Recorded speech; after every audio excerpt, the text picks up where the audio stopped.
దేవాది దేవుని కొరకు బట్టి దేవుడు అనుగ్రహించిన సమయం.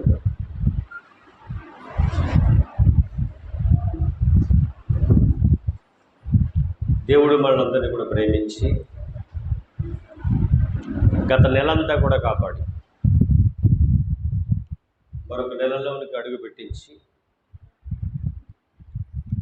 ఈ మొదటి ఆదివారము దేవుని సన్నిధిలో ఉండి ఆయనకు ప్రార్థించుకున్నట్టుకు దేవుడు మనకి ఇచ్చిన గొప్ప మేలుని బట్టి ఆయనకి కృతజ్ఞతాస్తుతులు చెల్లిస్తూ ప్రార్థన చేసుకుని వాక్య ధ్యానంలో వెళ్ళిపోదాము. దయతో కొద్ది నిమిషాలు, కొద్ది క్షణాలు సెల్ ఫోన్ అన్ని కూడా సైలెంట్లో పెట్టేసి వాక్యం ప్రకటించేటప్పుడు సెల్ ఫోన్లో చూడొద్దు, వాక్యం కూడా బైబిల్లో చూడడానికి ప్రయత్నం చేయండి. సెల్ ఫోన్లు అన్నీ కూడా చర్చిలోనో లేకపోతే బరకం కింద పెట్టేసి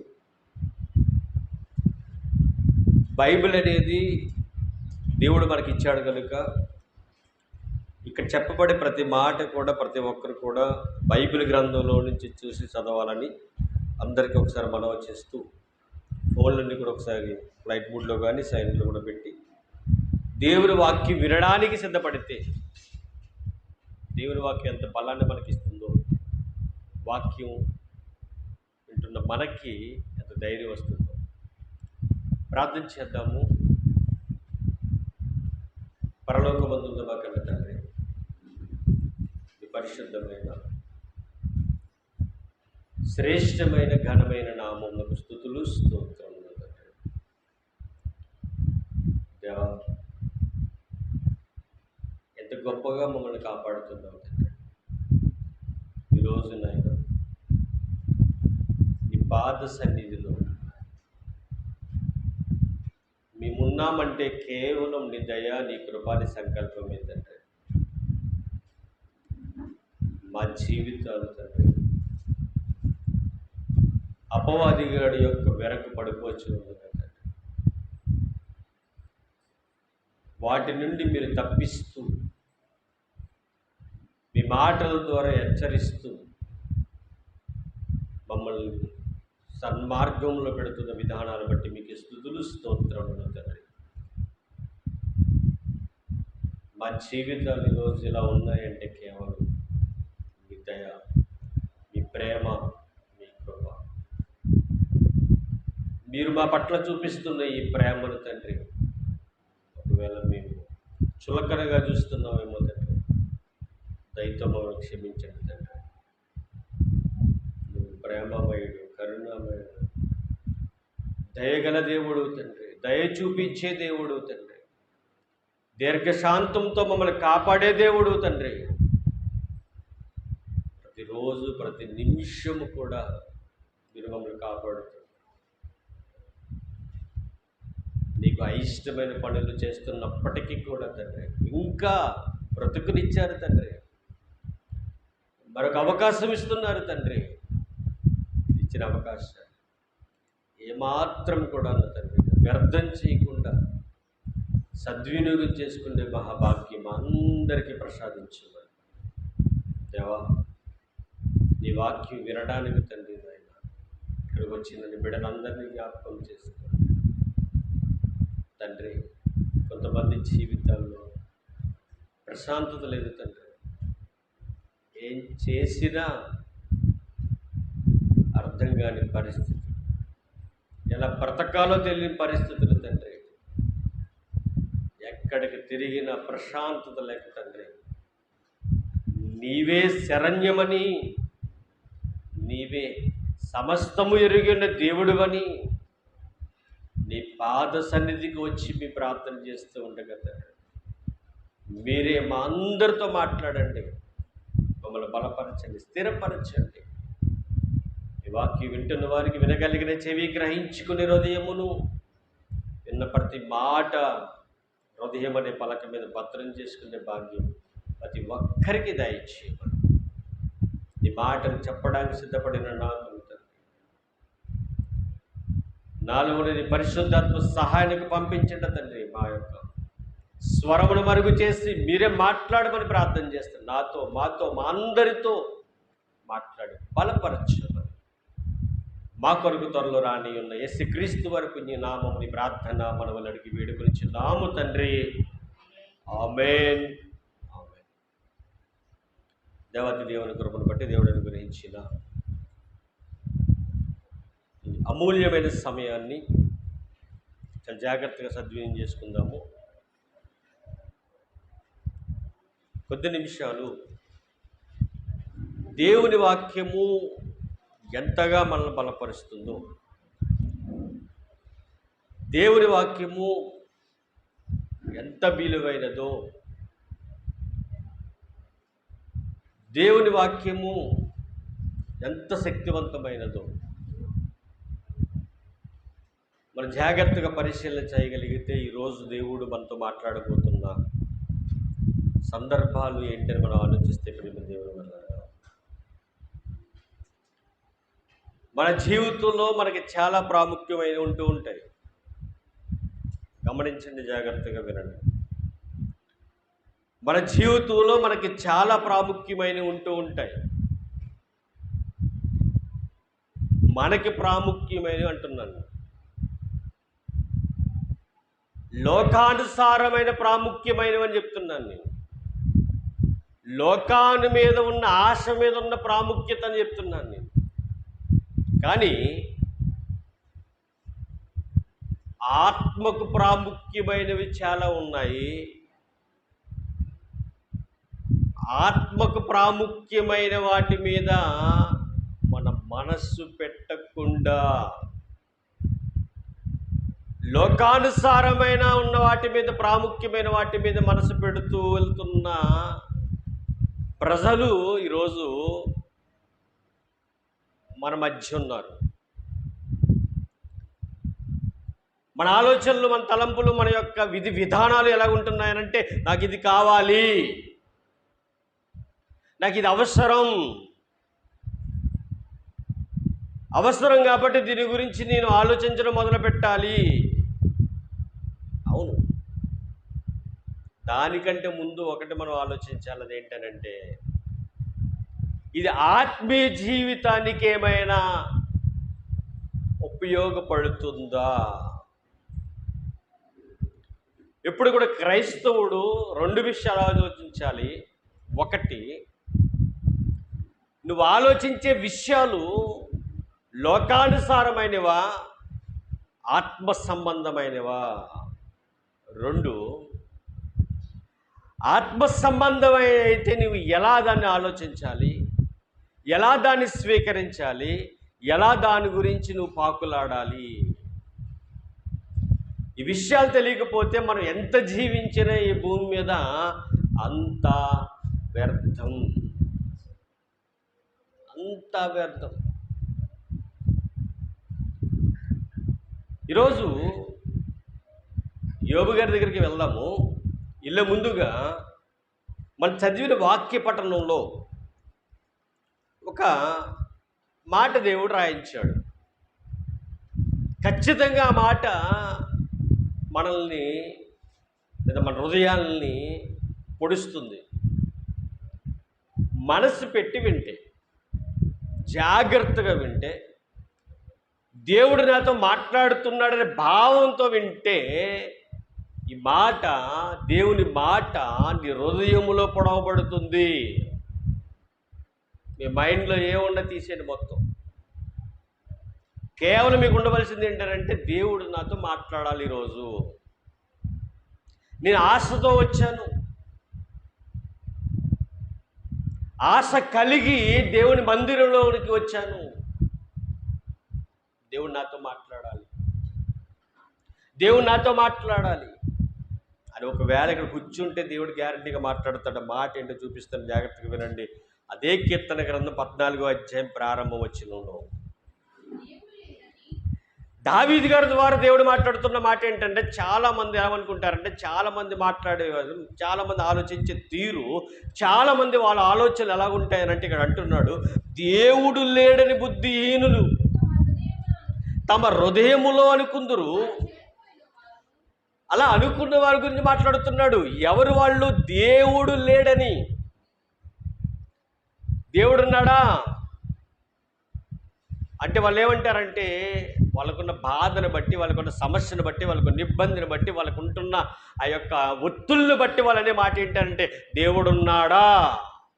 డౌట్. అంటే కుటుంబంలో జరిగే పరిస్థితులను బట్టి, ప్రభావాలను బట్టి, వాళ్ళ మీద పడిన ఒత్తుల్ని బట్టి, వాళ్ళకున్న సమస్యలను బట్టి వాళ్ళలో వచ్చే ఆలోచనలు ఏంటంటే, అసలు దేవుడున్నాడా? అసలు దేవుడు ఉంటే ఇలా జరుగుతుందా?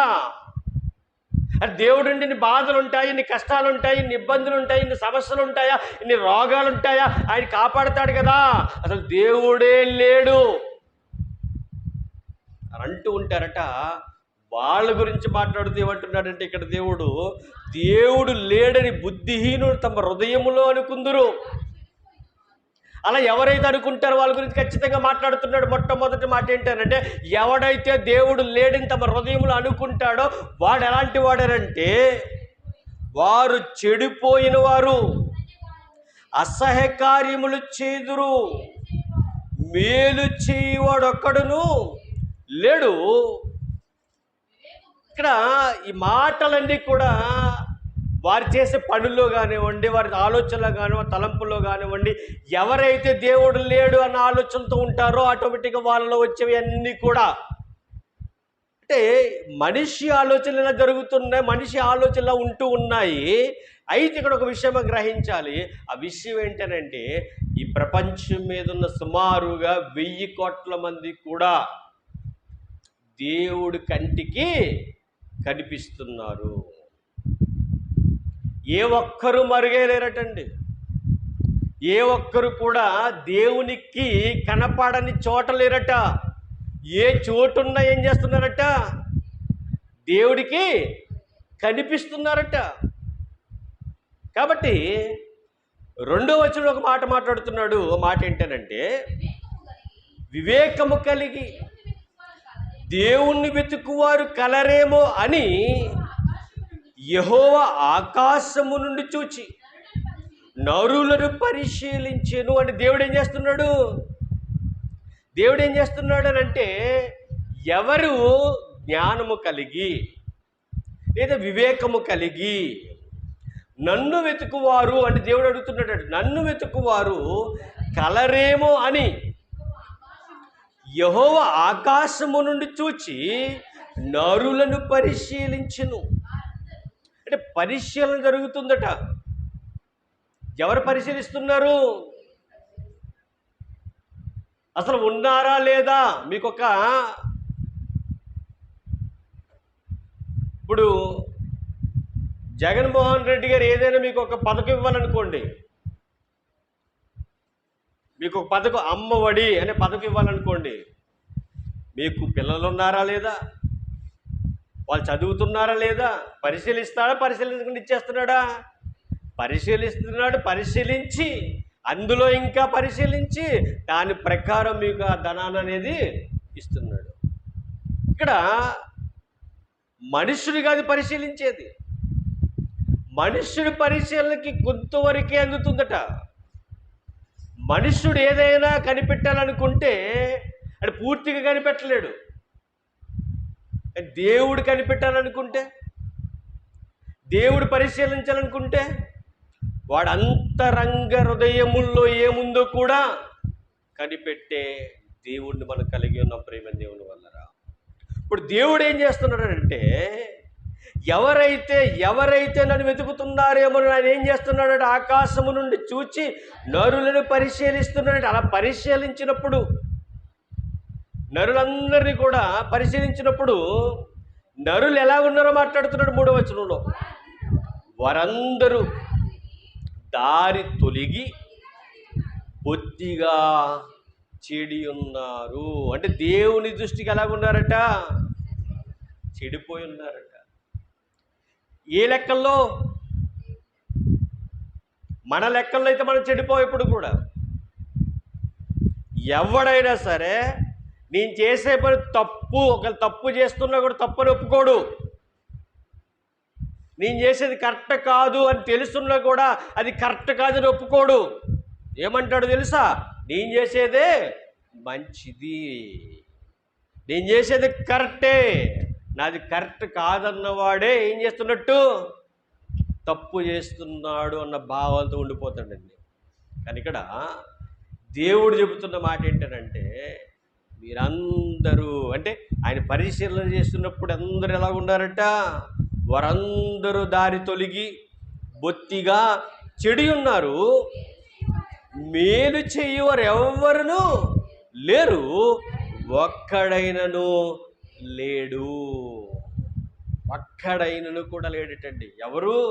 మేలు చేసేవాడు, మంచిగా బ్రతికేవాడు ఒక్కడు కూడా లేడట. ఆనాడు దేవుడు పరిశీలించే ఆ టైంలో, ఇప్పుడు అనట్లేదు ఆయన, ఎప్పుడట? ఆ టైంలో బాగానే అన్నారండి. అది ఇప్పుడు అందరూ బాగున్నారా? దేవుడు అప్పుడు అన్నాడు, ఇప్పుడు అనలేదని మీరు అనుకుంటున్నారా? ఇప్పుడు అదే మాట అంటున్నాడు. ఏమని తెలుసా? నేను ఎంత చెప్పినా నా మాట విననొల్లని ప్రజలై ఉన్నారు, ప్రజలై ఉన్నారు. కాబట్టి ఆయన అనే మాట ఏంటంటే, నేను పరిశీలిస్తున్నాను, నా పరిశీలనలో మీరు అందరూ ఏమై ఉన్నారు? చెడిపోయి ఉన్నారు, పాడైపోతున్నారు, నాకు దూరం అయిపోతున్నారు. ఎందుకు ఈ మాట చెప్తున్నాడంటే ఆయన, మీరు నాకు ఎప్పుడైతే దూరం అయిపోతున్నారో మీరు ఎవరికి దగ్గర అవుతున్నట్టు లెక్క. ఇది ఎప్పుడు పరిశీలించుకోమంటున్నాడు దేవుడు. దేవుడికి దూరమైన పర్లేదులే అని అనుకుంటే వేరే విషయం. దేవుడికి దూరం అవుతున్నావు అంటే నువ్వు ఎవరికి దగ్గర అవుతున్నావు? దెయ్యానికి దగ్గర అవుతున్నావు. ఒక విషయం చెప్తున్నాను, ఇప్పుడు ఇక్కడ ఒక 2 గంటలు ఇలా ఫ్యాన్లు తిరుగుతున్నా కూడా పక్కన చేయవచ్చేస్తుంది మనకి మంట. ఇదే ఇంపార్టెంట్. నా దగ్గర డబ్బులు ఉంటేనా ఆల్రెడీ సీలింగ్ చేయించేసి ఏసీ చేయించేద్దును. మనసులో అనిపిస్తుంది, ఎందుకు 3 గంటలు కూర్చోవడానికన్నా ప్రశాంతంగా ఉండాలని. తట్టుకోలేని పరిస్థితి ఈ వేడి. దేవుని బాధ ఏంటారంటే, నా పిల్లలు ఈ వేడే తట్టుకోలేకపోతున్నారు. ఈ దారి తొలగి వీళ్ళు అపవాది గాడి దగ్గరికి వెళ్ళిపోతే ఇంకా ఆ వేడి ఎంత దారుణంగా ఉంటుందట. అది ఇక్కడికని చెప్పి మళ్ళీ ఇంటికి వెళ్ళిపోతే ఫ్యాన్ వేసుకుంటే అక్కడ లేకపోతే చల్లగాలి, చెరువు గాలి, లేకపోతే ఏసీ గాలి మొత్తం మీద చల్లబరుస్తుంది మీ శరీరాన్ని. అక్కడ అలాంటివి ఉండవట. ఇంకా అగ్గి ఆరదు, నీ ఆత్మ చావదు, మంటల్లో మలమల మలమల మలమల మాడిపోతూనే ఉంటుందట. దేవుడు మళ్ళీ ప్రేమించి మనకు ఆయన మాటలతో ప్రతిరోజు కూడా హెచ్చరించేది దేనికనంటే, నువ్వు ఆ మంటల్లో మాడిపోకూడదని, ఆ మంటల్లో కాలిపోకూడదని, ఆ బాధను భరించకూడదని. ఇక్కడ ఈ భూమి మీద నువ్వు చిన్న చిన్న బాధలు పడినా భరించి సహించి దేవునికి ఇష్టంగా బ్రతికితే యుగ యుగములు ఆనందము సంతోషము నీకు ఉంటుందనే ఒక ఆలోచనతో మనల్ని ఎప్పుడు ఏం చేస్తున్నాడంటే తన వాక్యంతో హెచ్చరిస్తున్నాడు, వాక్యంతో బలపరుస్తున్నాడు, ధైర్యపరుస్తున్నాడు.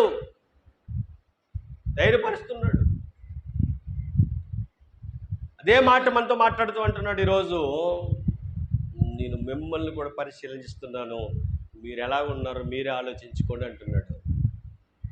నా కళ్ళు లోకమందంతా ఏం చేస్తాయి? సంచరిస్తాయి. ఆయన కళ్ళు లోకమందంతా సంచరించినప్పుడు మనం అందరూ ఎలా ఉండాలట? దేవుడికి నచ్చే పనులు చేస్తూ ఉండాలట. ఆయన స్వార్థంతో అనట్లేదు సుమా, ఆయన స్వార్థంతో చెప్పట్లేదు. మంచి పనులు ఏంటనంటే నీవు మంచిగా బ్రతికే పనులు, నీకు ఉపయోగపడే పనులు, నీ జీవితాన్ని కాపాడే పనులు, నువ్వు ఉన్నతమైన స్థాయికి వెళ్ళే పనులు, నీకు గొప్ప స్థితి, నువ్వు ఏ స్థితి అయితే లోకానుసారంగా కోరుకుంటున్నావో అంతకంటే గొప్ప స్థితిని ఇస్తానంటున్నాడు ఆయన. ఈ లోకంలో ఏం కోరుకుంటాం చెప్పండి? గట్టిగా కోరుకుంటే ఏం కోరుకుంటాం? ఆస్తి, మనకి ఇంకా పేరు, లేదా వేరే వేరే అన్ని కోరుకుంటాం కదా, సుఖభోగాలు కోరుకుంటాం కదా.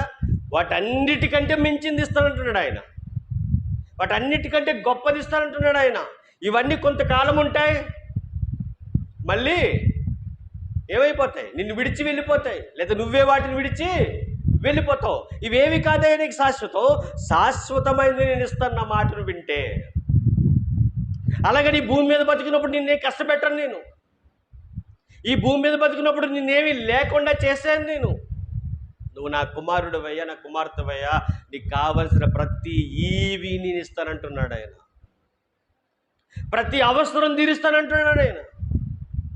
నీకు కావలసిన ప్రతీదీ నేను ఇవ్వడానికి సిద్ధంగా ఉన్నానయ్యా. నువ్వు ఎందుకయ్యా అలా పాకులాడిపోతున్నావు?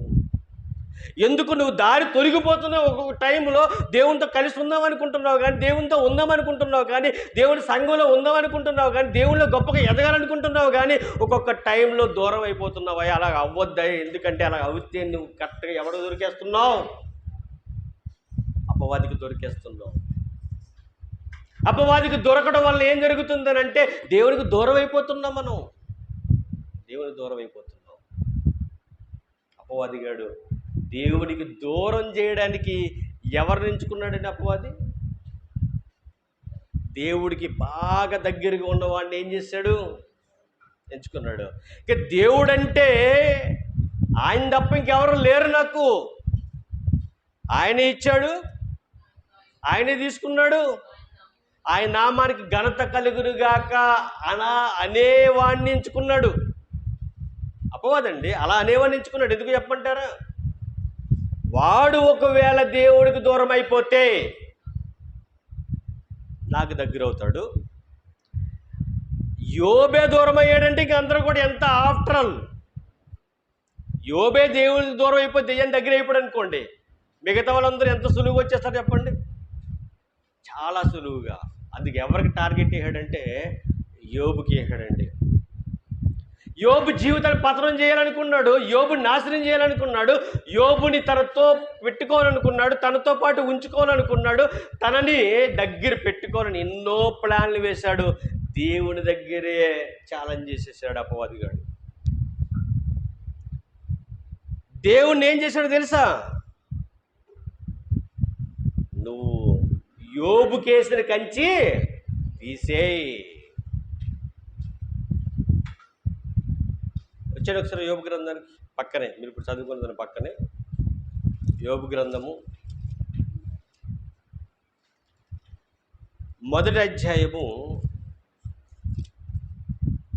21వ వచనం, 20వ వచనంగా చదువుదాం. అంతకుముందు అంతా చదువుకున్నా కానీ తనకున్న సమస్తం ఏమైపోయినాయట?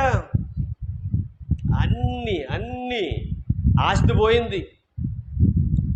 మొత్తం పిల్లలు, గొర్రెలు, పశువులు, ఒంటెలు ఏమీ లేవట. అన్నీ నాశనం అయిపోయాయి. కానీ అవి ఇలా నాశనం అయిపోయాయని చెప్పడానికి మట్టుకు ఒక్కొక్కడు వచ్చి విషయం చెప్పారు. అప్పుడు ఏమన్నాడు చూడండి 20వ వచనంలో, అప్పుడు యోబు లేచి తన పై వస్త్రములు చింపుకుని తల వెంట్రుకలు గొరిగించుకుని నేల మీద సాష్టాంగపడి నమస్కారము చేసి ఇట్లా నేను నా తల్లి గర్భంలో నుండి దిగంబరినే వచ్చితిని, దిగంబరినై తిరిగి వెళ్ళెదను. యెహోవా ఇచ్చెను, యెహోవా తీసుకుని పోయెను, యెహోవా నామమునకు స్తుతి కలుగునుగాక.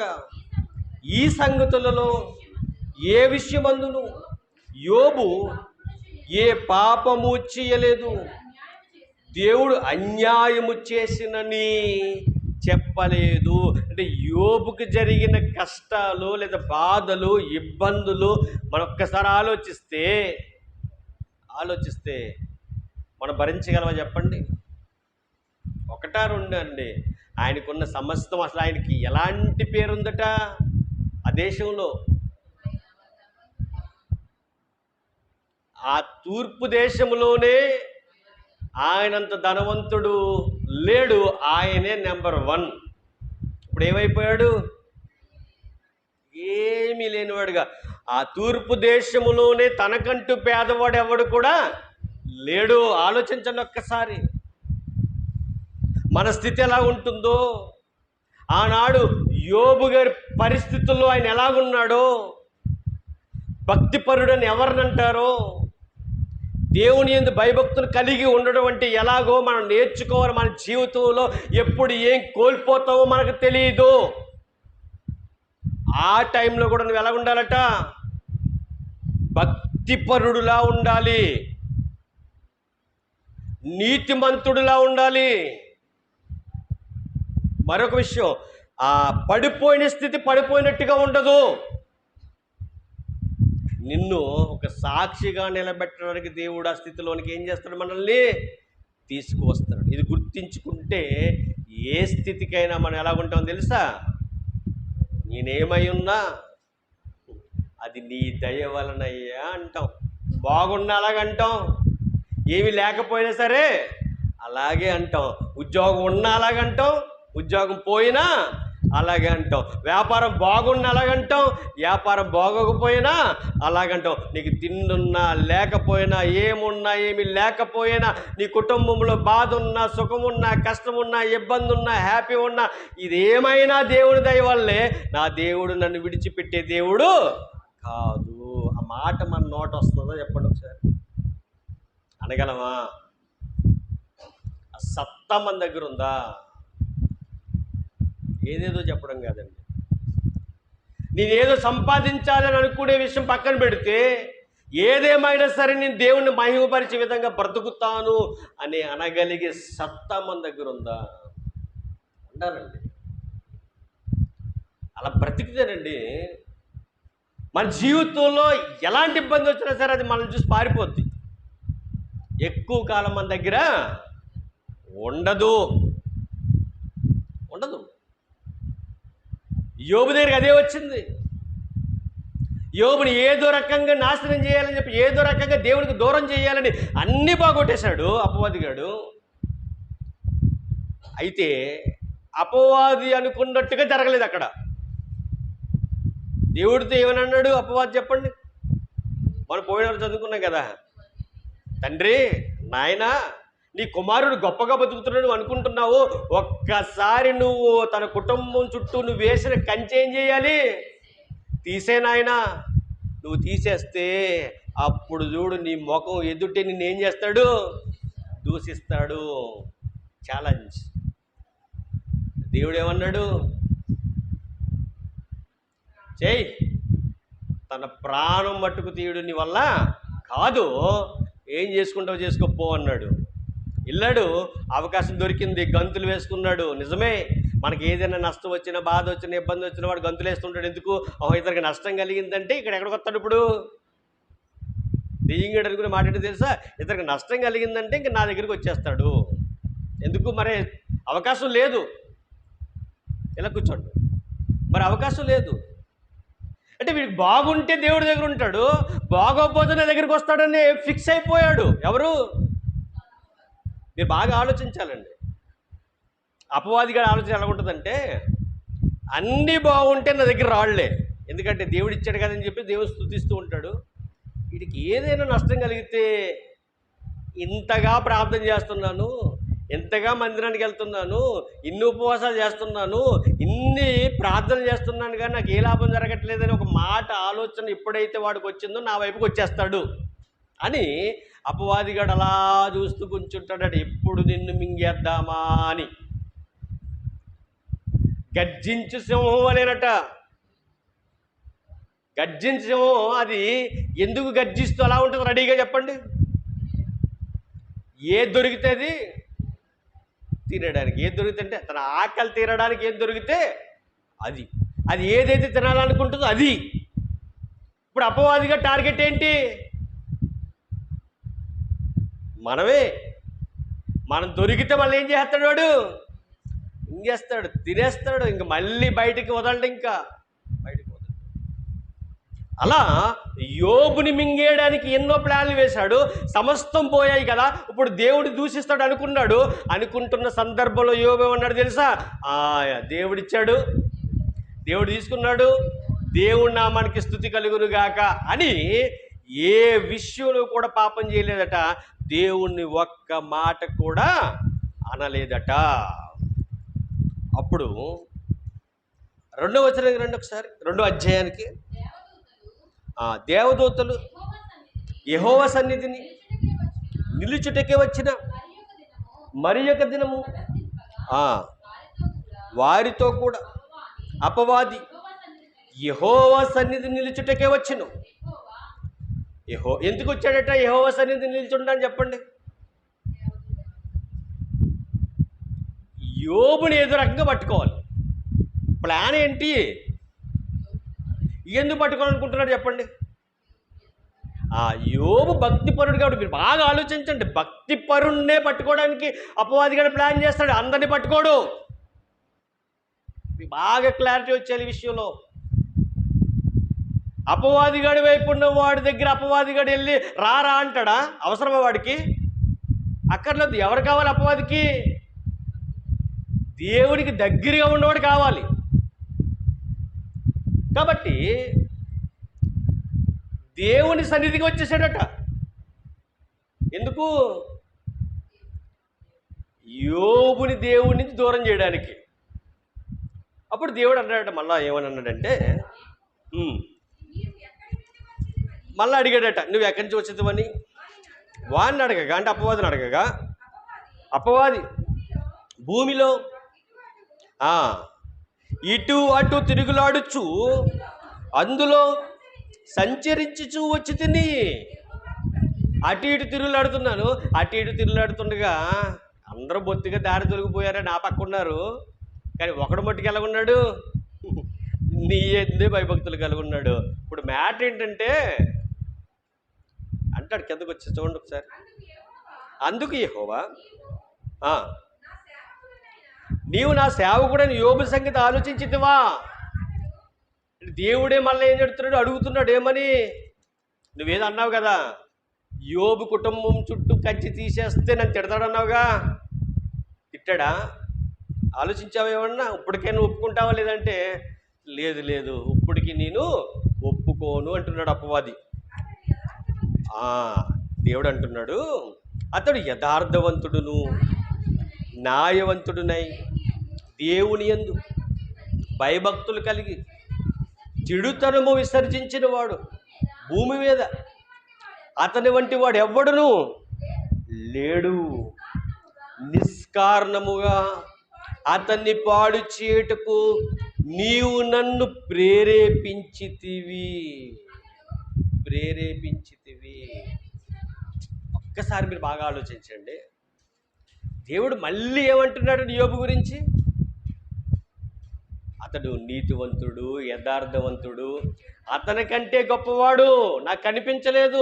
చెడుతనమును అంతటిని కూడా విసర్జించిన వాడు.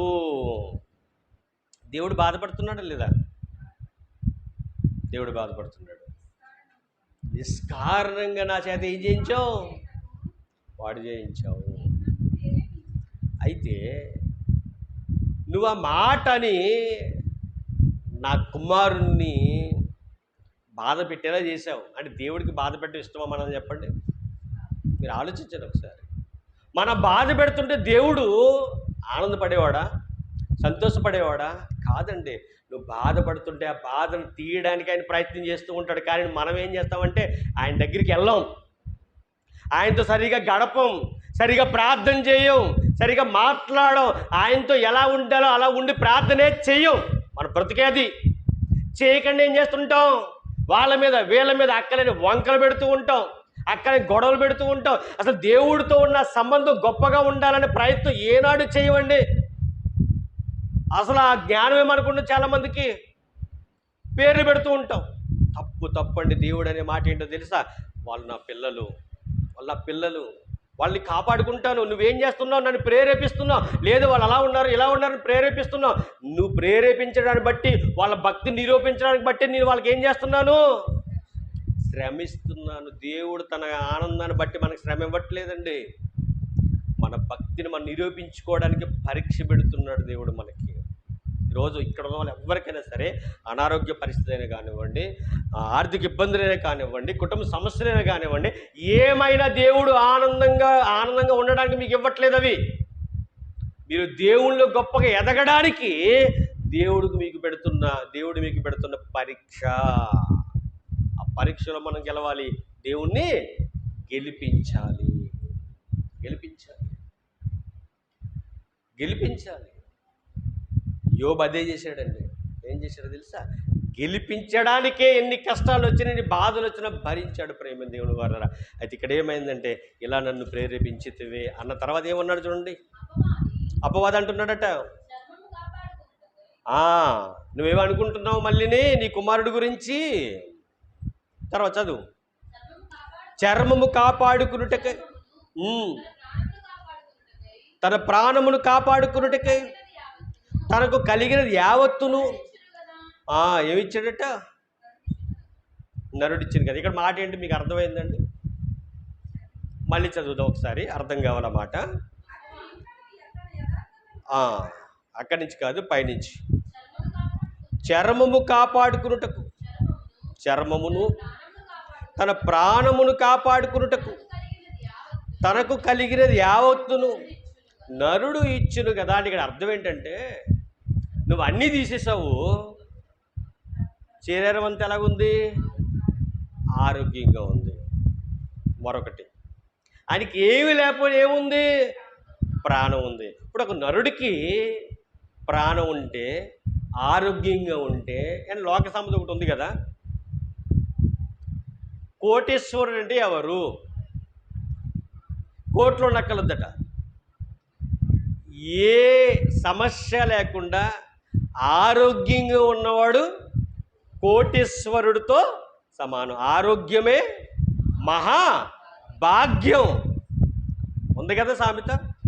ఇక్కడ అపవాది కూడా ముందే చెప్పేశాడు, ఏమని? అతనికి ఏమీ లేకపోయినా ఏముంది? ఆరోగ్యం ఉంది కదయా. తన ఆరోగ్యం ఉంది కాబట్టి నిన్నేం అనట్లేదు. ఒక్కసారి ఆరోగ్యాన్ని పాడు చేసేయి, ఏం చేస్తాడు ఇప్పుడు? నీ ముఖం ఎదుటి నిన్నేమంటాడు తెలుసా? అంటే మనిషి మనస్తత్వం ఎలా ఉంటుందని ఎవరికి తెలుసు? అపవాదికి తెలుసు. కాబట్టి ఏం చేస్తాడంటే నిన్ను ఇలా ఇరకాటంలో పెట్టేస్తూ ఉంటాడు. ఆర్థిక ఇబ్బందులు, కుటుంబ సమస్యలు, అనారోగ్య పరిస్థితులు, కుటుంబంలో సమస్యలు అనేకమైన పెట్టేసి నేను దూరం చేయడానికి, దేవుడికి దూరం చేయడానికి ప్లాన్ అది. ఆ ప్లాన్ అంతా ఎవరి మీద రుద్దుతున్నాడు? ఇక్కడ యోబు గారి మీద రుద్దుతున్నాడు. అప్పుడు దేవుడు అన్నాడు చూడండి, ఇంకొకసారి. అపవాది మళ్ళీ అంటున్నాడు, ఇంకొకసారి నువ్వు చేయి చాపి అతని ఎముకను, అతని దేహమును మొత్తిని ఎడల అతడు నీ ముఖమునే ఎదుటనే దూషించి నిన్ను విడిచిపోయెను. ఇంకొక అవకాశం నాకు కావాలంటున్నాడు. ఎవరు? అపవాది. ఇంకో అవకాశమే. ఇప్పుడు తన ఆరోగ్యం అంతా చెడిపోతుంది. నిన్నేం చేస్తాడు తెలుసా? దూషించేసి నిన్ను విడిచి వెళ్ళిపోతాడు. అప్పుడు దేవుడు ఏమన్నాడు చూడండి. దేవుడు, అందుకు యెహోవా అతడు నీ వశమునున్నాడు, అతని ప్రాణం మాత్రం నువ్వు ముట్టవద్దని సెలవిచ్చాను. మళ్ళీ అవకాశం తీసేసుకున్నాడు. ఎంత బాధ చెప్పండి. ఎంత బాధ ఎవరికి? యోబుకి. యోబు కంటే బాధ ఎక్కువ ఎవరికి ఇప్పుడు? దేవునికి. దేవుడు బాధపడ్డాను అనుకుంటారు మీరు? చెప్పండి సరే. అన్నాడు కదా ముందే, ఎందుకయ్యా నిష్కారణంగా నువ్వు యోబుని బాధ పెట్టావు? బాధ పెట్టేలా నన్ను ఏం చేసావు? నువ్వు ప్రేరేపించావు. ఇప్పుడు శరీరం పాడైపోతుందట. శరీరం పాడైపోతుంటే దేవుడు బాధపడ్డా?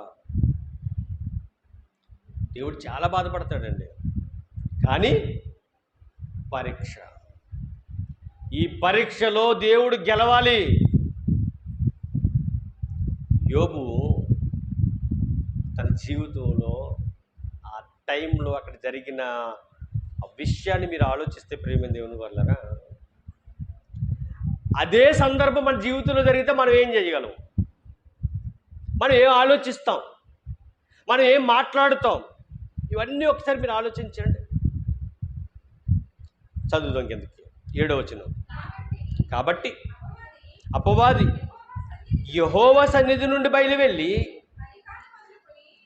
అరికాలు మొదలుకుని నడినెత్తి వరకు బాధగల కురుపులతో యోబును మొత్తెను. అతడు ఒళ్ళు గోక్కునుటకై జిల్ల పెంకు తీసుకుని బూడిదలో కూర్చుండగా అతని భార్య వచ్చి, నీవు ఇంకను యథార్థను వదలకుందువా, దేవుణ్ణి దూషించి మరణము కమ్మనెను. ఒక విషయం ఇక్కడ ఆలోచిద్దామండి జాగ్రత్తగా. ఇప్పుడు యోబు పరిస్థితి ఏమైందంటే, యోబుకు ఇప్పుడు ఏమి లేవట, ముందేమి లేవు, ఏమీ లేవు. యోబు తన భార్య, అంతే కదా, ఇద్దరే ఉన్నారు, రైట్. ఇద్దరికి కూడా దేవుడు ఏమిచ్చాడు, ఆరోగ్యం ఇచ్చాడు. ఇప్పుడు ఏం జరుగుతుందంటే, అపవాది మొత్తగా ఏమైందంటే తన యొక్క శరీరం అంతా కూడా ఏమైపోయింది, పాడైపోయిందండి. ఎంతగా పాడైపోయిందంటే మీరు అర్థం చేసుకోవాలి. మనకి ఏదైనా చిన్న బాధ వస్తేనే మనం ఏం చేస్తుంటాం, చాలా బాధపడిపోతూ ఉంటాం. కానీ యోబుకు వచ్చిన బాధ ఎలాంటిదంటే ఏంటండి, ఎక్కడి నుంచి అంటే చూడండి, అరికాలు మొదలుకొని చూడండి. మనిషికి ఏముంటాయి, కాళ్ళు ఉంటాయా, అరికాలు అంటే కిందేగా, మీరు పాదాలు, మీరు నుంచుంటారు కదా, పాదాలు, ఆ పాదాలు మొదలుకొని నడినెత్తి వరకు బాధగల కురుపులతో యోబుని మొత్తును. ఎలాంటి కురుపులట, బాధగల కురుపులు. అంటే ఎక్కడ కూడా శరీరం మామూలుగా లేదట, ఎలా ఉందిట, కురుపులతో ఉందట. అలాంటి శరీరంతో ఒకవేళ మనం ఉన్నాం అనుకోండి, ఎలా ఉంటాం చెప్పండి. ప్రార్థన చేస్తామా, దేవుని స్తుతిస్తామా? ఒక విషయం చెప్తే జాగ్రత్తగా వినండి. సరిగా మనకి ఇప్పుడు ఆ పిల్లతోటి గాలి తగలక ఎక్కడ గాలి తగులుతుంది, తిరుగుతుంది. అంటే మనకి గాలి తగలకపోతేనే మనకి ఎంత బాధగా ఉంది. అక్కడ గాలి కాదట, ఏంటి ఆయనకి బాధగల గ్రూపులు, ఒక చోట రెండు చోట్ల, అరికాలు మొదలుకు నన్నెత్తి వరకు. అసలు పరిస్థితి ఏంటండి, ఆలోచించండి. ఎంత దారుణం ఉంటుందంటే అండి, బాధ నాకు తెలుసు. ఎందుకంటే ఏదో ఒక సెగ్గట్టేస్తాను, ఇక నరకం, మామూలు నరకం కాదు. అంటే అనుభవాలతో ఉన్నాం కాబట్టి చెప్తున్నానండి. నాకు బాగా సెగ్గట్టేసినప్పుడు ఎందుకు వచ్చిన బ్రతుకురా అనిపించేది అనమాట. ఆ బాధ భరించలేక, ఏంటి దేనికి, ఒకదానికి ఎందుకు వచ్చిన బ్రతుకు అనుకుంటావా, నిజమండి. అది వచ్చినప్పుడు ఆ బాధ భరించలేక, అంటే నాతో పాటు ఉన్న భార్యకి తెలిసిన బాధ ఏంటనేది, చచ్చిపోతే బెటరు అన్న రోజులు ఉన్నాయి.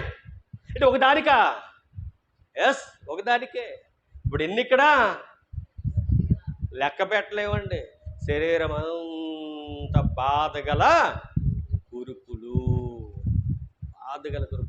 అప్పుడు అనిపిస్తుందండి నాకు, ఇటు ఒక్కదానికి ఎంత బాధపడుతున్నావు, ఇన్నుంటే ఆయన ఎలా బ్రతికాడు. నిజంగా దేవుడికి ఇష్టమైన భక్తుడంటే యోబే.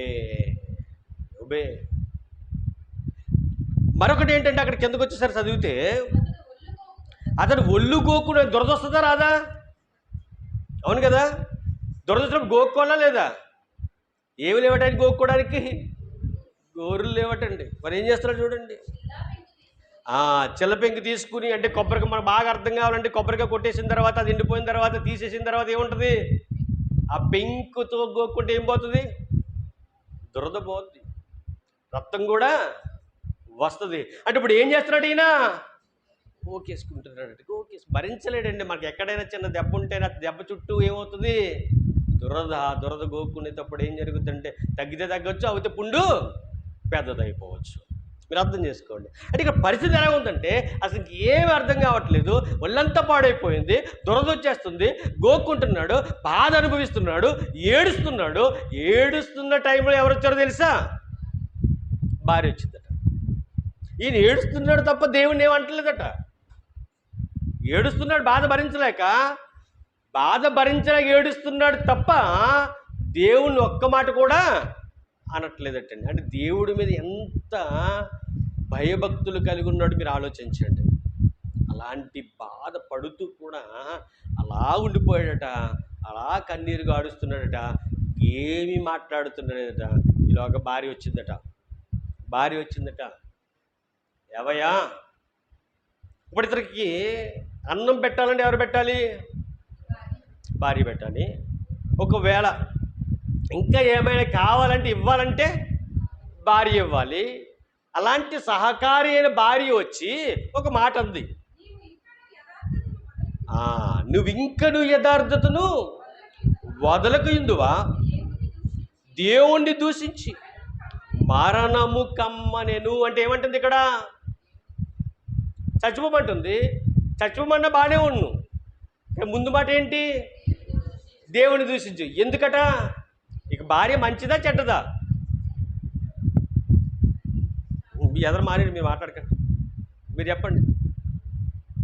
యోబు భార్య మంచిదా చెడ్డదా? తిట్టిందండి. ఏమని తిట్టమంటుంది? దేవుని తిట్టమంటుంది. ఇక్కడ దేవుని తిట్టామని చచ్చిపోమంటుంది. భర్తను చచ్చిపోమన్న భార్య మంచిదా?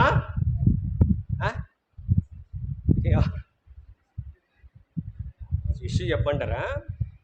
అంటే అక్కడనే కాదు, మన కుటుంబంలో కూడా మన భార్య అయినా, మన పిల్లలైనా, లేదా మన భర్త అయినా మీరు ఎప్పుడు కూడా తిట్టుకోకండి. నువ్వు ఒక ప్రార్థనకి వెళ్తుంటే వెళ్ళొద్దు అనుకో, నా భార్య ఇలాగ అంది, నా భర్త ఇలాగ అన్నాడు, నా పిల్లలు ఇలాగ అన్నారు అని వాళ్ళు తిట్టకండి. మీరు ఎవరు తిట్టుకోవాలి? అపవాది గారిని తిట్టుకుని దేవుణ్ణి అడగాల, తండ్రి అపవాది గారి యొక్క ఆలోచనలు నా భర్తలోంచి తీసే తండ్రి. నేను మందిరానికి వెళ్ళొద్దాను కానీ భర్తకి అన్నం వండు మానేయకూడదు, తిండి పెట్ట మానకూడదు, పెట్టాలి. ఎందుకంటే భర్త తప్పు కాదు, అక్కడ ఎవరు తప్పు? అపవాదిగాడు అతనిలో దూరి ఏం చేస్తాడంటే నేను వెళ్ళొద్దు అంటున్నాడు, అంతే. ఆలోచన పుట్టిస్తున్నాడు. ప్రతి కుటుంబంలో జరుగుద్దండో. జరిగినా ఒకవేళ మీ ఇంట్లో మీ తల్లి వెళ్ళొద్దన్నా, నీ భర్త వెళ్ళొద్దన్నా, నీ పిల్లలు వెళ్ళొద్దన్నా, లేదా పిల్లల్ని తల్లిదండ్రులు వెళ్ళొద్దన్నా, వాళ్ళని ఏమనకండి. అది అపవాదిగాడి ప్రేరేపణ. మీరు చేయవలసింది ఏంటంటే మందిరంలో మోకరించి దేవుడికి ప్రార్థన చేసి, తండ్రి ఆ అపవాదిగాడిని వాళ్ళ మనసులోంచి తొలగించు తండ్రి. ఇక్కడ ఏమన్నాడో తెలుసా ఆయన? నువ్వేం చేస్తావమ్మా అయ్యా, నువ్వు ఇంత బాధ అనుభవిస్తున్నావు కదా అంటే అపవాదికి అర్థమైపోయింది. అపవాది కాదు, యోబుకి అర్థమైంది. అర్థమైన యోబు ఏమన్నాడు తెలుసా? చూడండి కింద ఒకసారి.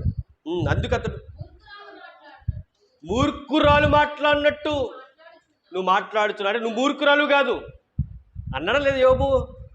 నువ్వు మూర్ఖురాలు కాదు. మూర్ఖురాలు అయితే ఇలా మాట్లాడుద్ది అంటే నీలో ఇప్పుడు ఎవరున్నారు? మూర్ఖుడున్నాడు, వాడే అపవాది. కాబట్టి అమ్మా నేను వివరంగా చెప్తాను, జాగ్రత్తగా వినని. ఆ బాధలో ఉండి చెప్తున్నాడు. మనం చెప్పగలమా? బాధలో ఉండి చెప్పండి. నాకు నిజంగా ఈ మాట చదువు మాట గుర్తొచ్చిందండి. చెప్పేమంటారా? మన సెలపడబ్బ అంటారేమో, చెప్పేయాలి. కానీ నేను అప్పుల బాధలు సమస్యలు ఎక్కువైపోయి సుగరచి పడిపోయినప్పుడు అక్కడ నాయుడు గారు ఉంటున్న ఇంట్లో నా కుటుంబ సభ్యులు చాలామంది వచ్చి, ఎందుకురా నువ్వు దేవుడు నమ్ముకున్నావు, 7 లక్షలు అప్పు అన్నావు, ఇప్పుడు 28 లక్షలు అప్పు అయింది, ఏంట్రా దేవుడు ఉన్నాడని చెప్పి వచ్చి అడిగారు వాళ్ళు. అన్నమాట చెప్పంటారా? ఒకవేళ ఫస్ట్లో స్టార్టింగ్లో అప్పు గురించి నమ్ముకున్నది వాస్తవే, కానీ దేవుళ్ళు ఎదుగుతున్నప్పుడు డబ్బు ఇది ఏది శాశ్వతం కాదు, నేను ఇప్పుడు చస్తే పరలోకి వెళ్ళిపోవాలి అన్న మాట వాళ్ళతో అన్నాను. అది నిజం.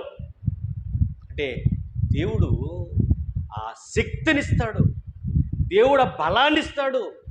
మనకున్నది ఉన్న దాంట్లోని బట్టి ఆలోచించడం కంటే, ఇదిగో దేవుడు ఇస్తే అది మనకు వస్తుంది, దేవుడు తీసుకెళ్ళిపోతే వెళ్ళిపోద్ది. ఇక్కడ మనం శాశ్వతం కాదు. చాలామంది అండి నిజంగా అప్పుడు వచ్చిన ఏడుపు మామూలు ఏడుపు కాదు. ఏంటి ఇంత దారుణంగా ఇన్ని మాటలు అంటారా మనిషినంటే? అవును, వాడు బంధువా చుట్టమా ఇంకోటా కాదు. ఏదో వాడికి ఏమన్నా ఒక 10 లక్షలు ఇస్తే వాడు బాగుపడతాడు, అది ఏమీ కాదు. మాటలతో నలిపేయాలని చూస్తాడు బంధువులు. అంటే బంధువులు తప్పని నేను అనట్లేదు. ఎవరిది? వారిలోనికి ఎవరు దూరాడు? అపవాదిగాడు. ఇప్పుడు ఈ టైమే కరెక్ట్. వీడేం చేయాలి? దేవుడికి దూరం అవ్వాలంటే వీళ్ళని ప్రేరేపించాలి, వీళ్ళ ద్వారా మాట పలికించాలి.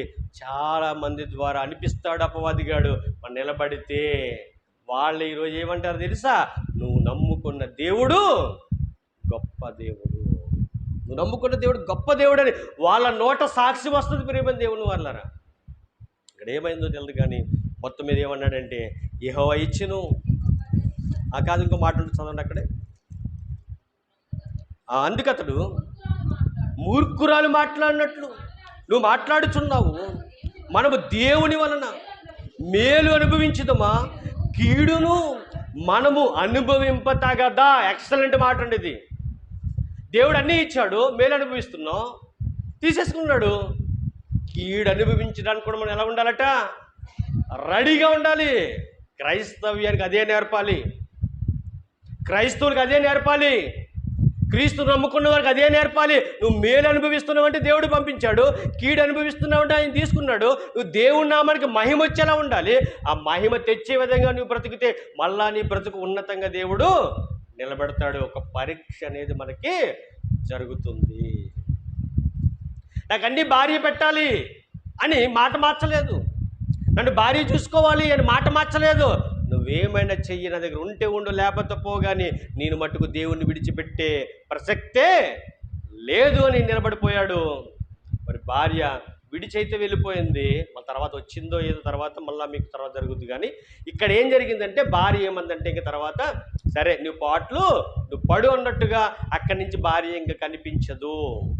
అంటే ఇక్కడ ఏమైనట్టు, భార్య కూడా యోబు గారిని విడిచి వెళ్ళిపోయింది. రైట్. అలా వెళ్ళిపోయిన తర్వాత యోబు గారి పరిస్థితి ఎలా ఉందనంటే చాలా దారుణంగా ఉందండి. ఇప్పుడు అన్నం పెట్టేవాడు ఉన్నారా? ఎవరు పెడతారా? బాగున్నప్పుడు చాలామంది ఉన్నారు స్నేహితులు. ఎవరికి? యోబు గారికి. యోబు గారి చుట్టూ కూడా చాలామంది వచ్చేవారు, ఆయనతో ఉండేవారు, తినేవారు, వెళ్ళేవారు. యోబుకి ఆస్తి పోవడంతో ఏం జరిగింది? అందరూ వదిలి వెళ్ళిపోయారు, భార్య కూడా వదిలి వెళ్ళిపోయింది. అక్కడ ఆ టైంలో ఏమన్నాడు చూడండి యోబు గారు, ఈ సంగతులలో ఏ విషయమందును యోబు నోటి మాటతో నైనను పాపము చేయలేదు. అంటే యోబు ఏది కోల్పోయినా ఏం చేయలేదట? పాపం చేయలేదు. యథార్థంగా ఉండిపోడు. అందరూ వెళ్ళిపోయారు, ఆయన దగ్గర ఎవ్వరు లేదు, భార్య కూడా వెళ్ళిపోయింది. ఆయనను ఏ మాట ద్వారా కూడా దేవుణ్ణి దూషించలేదు. అందరూ వెళ్ళిపోయారు, ఆయన ఒంటరిగా ఉన్నాడు, రోడ్డు మీద పడి ఉన్నాడు, ఊరి చివర పడి ఉన్నాడు, బాధ అనుభవిస్తూ ఉన్నాడు. ఆ బాధ చూడలేక ముగ్గురు స్నేహితులు ఎక్కడికి వస్తారు? యోబు గారి దగ్గరికి వస్తారు. వచ్చిన తర్వాత ఏం జరిగిందో వచ్చే వారం నేర్చుకుందాం. కానీ ఈ వారం దేవుడు మనకి నేర్పించిన మాటలు ఏంటనంటే, కష్టమైన, బాధ అయినా, సమస్య అయినా, అనారోగ్య పరిస్థితి అయినా, ఆర్థిక ఇబ్బందులైనా మనం ఎలా ఉండాలట? ధైర్యంగా ఉండాలి. ఆ ధైర్యం కలిగి ఉంటే దేవుడు అక్కడ ఆనందంగా ఉంటాడు. ఎందుకంటే నా కుమారుడు కుమార్తె నన్ను గెలిపించడానికి ఎంతో కష్టపడుతున్నారు, వారిని విడిచిపెట్టకూడదు, వారిని హత్తుకోవాలి అని దేవుడు ఎప్పుడు కూడా తన కంచెని మన చుట్టూ వేస్తూ ఉంటాడట. అపవాదిగాడు ప్లాన్ చేస్తూ ఉంటాడు. అపవాదిగాడు ఏమన్నాడంటే కంచి తీసే అన్నాడు. రైట్, తీసేస్తాను, కానీ ప్రాణం మట్టుకు తీయొద్దు. ప్రాణం ఎవరి వశంలో ఉంది? నా వశంలో ఉంది. నువ్వేది చేసేసుకో, మళ్ళా తిరిగి నా బిడ్డలు నేను లేవనెత్తగలిగిన దేవుణ్ణి నేను అన్నాడు ఆయన. నువ్వేం చెయ్యి, నువ్వే స్థితికి తీసుకెళ్ళిపో, నా కుమారుడు నాకు మొరపెడితే నేనేం చేస్తాను? లేవనెత్తుతాను. ఆ ధైర్యాన్ని మనకి ఇచ్చాడు ఈరోజు. నిజమే, నీకు ఎన్ని కష్టాలు ఉన్నాయి, ఇబ్బందులు, ఎన్ని సమస్యలు ఉన్నా మట్టుకు నువ్వేమాత్రం భయపడొద్దు. నిన్ను విడవను, ఎడబాయను అన్న దేవుడికి మనం ప్రార్థన చేద్దాం. తల్ల వంచండి, ప్రార్థన చేద్దాం. ప్రార్థన. పరలోకమందున్న మా కన్న తండ్రి, ఈ పరిశుద్ధమైన, శ్రేష్టమైన, ఘనమైన నామములకు స్తుతులు, స్తోత్రములు తండ్రి. దేవా, ఇంత గొప్ప దేవుడు తండ్రి, ఇంత గొప్పగా నా తండ్రి నన్ను బలపరిచావు తండ్రి. ఎన్ని సమస్యలు, ఎన్ని ఇబ్బందులు, ఎన్ని ఇరుకులు మా కుటుంబాల్లో అయినప్పటికీ కూడా నిన్ను విడవను, ఎడబాయను అంటూ తండ్రి నాయన మమ్మల్ని నడిపించిన నీ కృపను బట్టి నీకే స్తుతులు, స్తోత్రములు చెల్లిస్తున్నాను తండ్రి. నీకే వందనాలు తండ్రి, నీకే వందనాలు తండ్రి. దేవా, ఇదిగో నాయన నీ మాట ద్వారా మమ్మల్ని బలపరుస్తున్నా, నీ మాట ద్వారా మమ్మల్ని నిలబెడుతున్నావు తండ్రి. నీకే స్తుతులు, స్తోత్రములు చెల్లించుకుంటూ తండ్రి ఉన్న ప్రతి ఒక్కరితో కూడా మీరు మాట్లాడి బలపరిచిన విధానాన్ని బట్టి నీకే స్తుతులు, స్తోత్రములు చెల్లిస్తున్నాను తండ్రి నాయన. విన్న ప్రతి మాట కూడా తండ్రి నాయన హృదయం అనే పలక మీద భద్రం చేసుకుని బాకీ ప్రతి ఒక్కరికి దయచి ఇప్పుడు జరగబోయే కార్యక్రమం అంతట్లో మీరు తోడుగా ఉంటుంది. నీ ప్రియకుమారుడు యేసుక్రీస్తు ప్రభు వారి యొక్క శరీరం అంటే రొట్టెను అలాగే రక్తం అంటే ద్రాక్షరసం తీసుకుని చూడగా మీ తోడుగును ముందుకు నడిపిస్తారని మా కొరకు త్వరలో రాని యేసుక్రీస్తు వారి పుణ్యనామమున ఈ ప్రార్థన మనవలు అడిగి వేడుకొనిచున్నాము తండ్రి. ఆమేన్ ఆమేన్. అందరు కూర్చుందామండి. Hallelujah.